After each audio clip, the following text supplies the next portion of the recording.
Alors bonjour à tous. Alors nouvelle petite vidéo. Ce soir, je vais refaire une série d'essais et de réglages sur le setup que vous voyez actuellement. Alors, c'est un nouveau setup. Alors, les autres, bien sûr, je les possède toujours, hein, bien sûr. J'ai toujours le Newton ASA, la télévue, la Moravian G4 16000, la caméra CCD. Et deux nouveaux setups sont arrivés. Alors, ce setup-là est arrivé l'année dernière, en tout cas pour le tube. Donc, c'est un casse-grain GSO Kepler de 203 mm de diamètre, f12. Alors, au départ, ce tube a été investi pour pouvoir faire du planétaire en remplacement de mon Mac 150 Skywatcher que j'ai revendu. Et en fait, j'ai décidé en plus d'adapter le Kepler casse-grain en ciel profond. Alors forcément f12 c'est trop long, donc on est à 2436 mm de focale, donc c'est un peu trop pour du ciel profond, en tout cas ici dans nos contrées, en tout cas ici dans la région centre. Donc j'ai diminué ce rapport FD, donc de f12 je suis passé à f8. Donc avec l'utilisation d'un réducteur de focale de chez TS, donc 0,67 fois. Le réducteur de focale de chez TS 0,67 fois est le clone en fait de l'astrophysique. C'est exactement le même, sauf qu'il est rebadgé de chez TS. Donc je passe à 1632 mm de focale, donc ce qui est quand même déjà un peu plus acceptable. Donc le tube est installé donc sur le Q8 RH Pro, qui possède donc, je le rappelle, un encodeur en ascension droite qui corrige en temps réel l'erreur périodique. J'ai une lunette guide donc en parallèle sur le casse-grain parce qu'actuellement j'ai des petits soucis avec le diviseur optique de chez Zuo. J'arrive pas à faire la mise au point. Je suis à fond de rentrer dans le diviseur optique qui continue à me demander de rentrer pour pouvoir effectuer la mise au point sur les étoiles guides. Alors que normalement on devrait sortir légèrement la caméra de guidage. Et ben lui il demande à ce que la caméra continue à rentrer et je suis à fond. Donc en attendant de voir si ce problème peut être réglé, j'ai installé donc ma lunette Skywatcher 72ED en parallèle pour le guidage avec la Zoho 120 mini. Donc c'est un ensemble que j'utilise déjà pour l'astrographe Newton ASA qui fonctionne assez bien. Donc pour adapter le casse-grain donc en ciel profond, hormis donc le réducteur de focale que j'ai signalé à l'instant, j'ai changé le focuseur d'origine du casse-grain Kepler qui était à mon sens pas assez costaud pour pouvoir accueillir le train d'imagerie que je lui ai mis derrière. Donc je l'ai remplacé tout simplement par un focuseur, un Baader Diamond Steel Track de 2 pouces auquel je lui ai adjoint donc un moteur Focus Cube V2 et ça fonctionne vraiment super. J'avais sur l'ancien focuseur, le Crayford livré avec le casse-grain, mis un Senso Sesto 2 de chez Primaluce Lab. J'ai pas renouvelé. En fait, le Senso Sesto 2, j'ai trouvé que l'adaptation sur le. Alors, pas sur l'arbre principal, mais sur l'arbre de la molette de démultiplication. En tout cas, sur le focuseur Kepler, c'était très moyen, quoi. Très moyen. Ouais, ça tenait.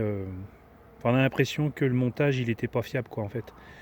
Donc, au niveau motorisation, j'ai préféré repartir sur un Focus Cube qui, à mon sens, au niveau montage, est quand même beaucoup plus fiable.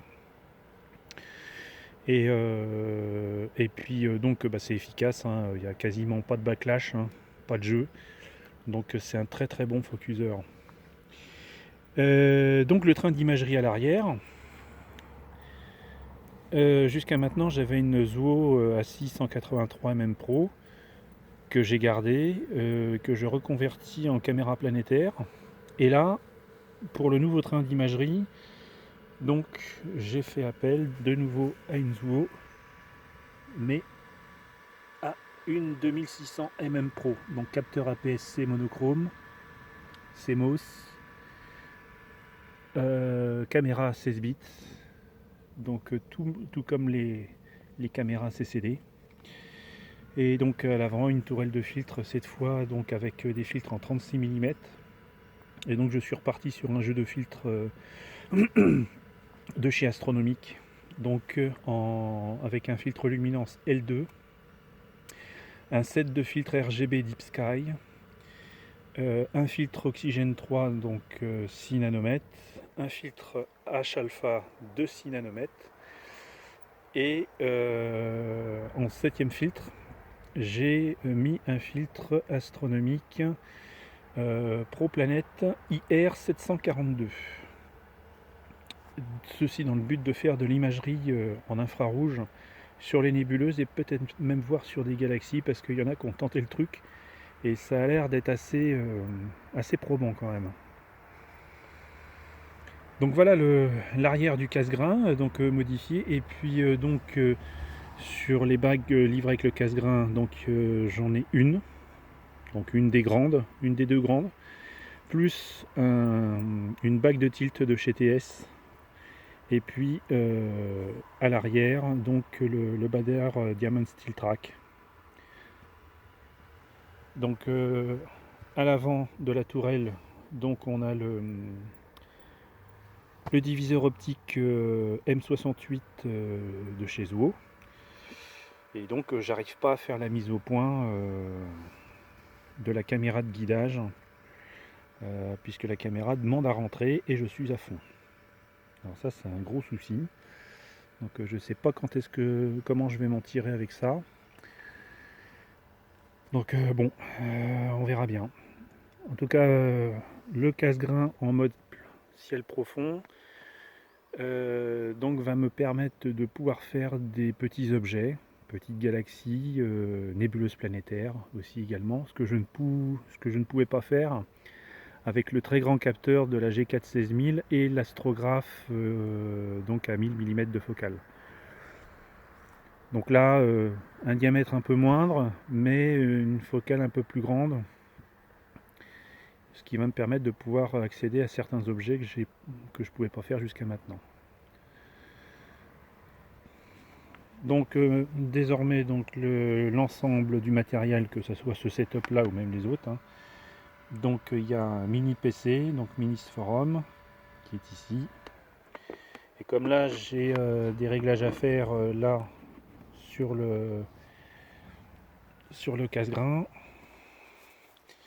Donc là ce soir, au lieu d'être en pilotage automatique à la maison, je dois être absolument impérativement dans le bas du télescope.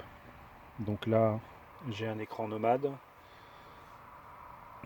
donc en 1080. Donc écran nomade, mini PC, c'est vraiment très pratique. Ça permet de mettre l'écran n'importe où, ainsi que le mini PC, donc il n'y a pas un ensemble compact.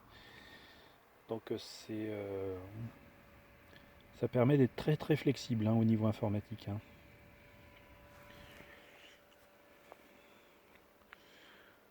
Donc voilà, il n'y a plus qu'à attendre la nuit, et puis je vais continuer mes réglages et les essais.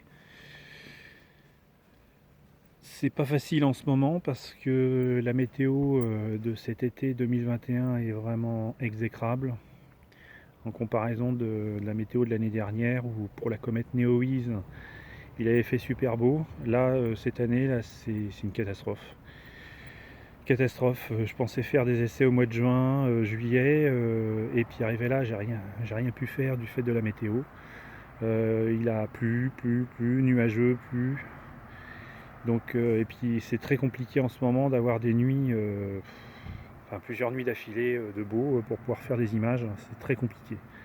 Très très compliqué. Ce qui fait que j'ai pris beaucoup de retard au niveau du réglage sur le casse-grain. Et j'ai un autre setup qui est arrivé donc à la fin du printemps, qui est constitué d'une petite lunette apochromatique de chez Telescope Service, donc qui est une 61 EDP-H2, qui est en fait une Sharpstar rebadgée TS, et donc avec le correcteur réducteur qui amène le rapport de la lunette à 4,5, soit 274 mm de focale, et qui sera utilisé également avec le train d'imagerie donc de la 2600 mm Pro. Et donc là, ça sera surtout pour faire de la nébuleuse grand champ, voilà. Et après, j'aimerais repartir donc avec la G4 16000 sur la lunette télévue. Mais encore faut-il que la météo soit de la partie, encore une fois. Donc bon, ce soir ça a l'air de se dégager, on va pouvoir en profiter. Demain pas sûr, donc on verra bien. Voilà, je referai une petite vidéo, bon, une fois que tout ça, ça sera mis en route, et puis que tout sera réglé, et je vous tiendrai au courant. Voilà, à très bientôt.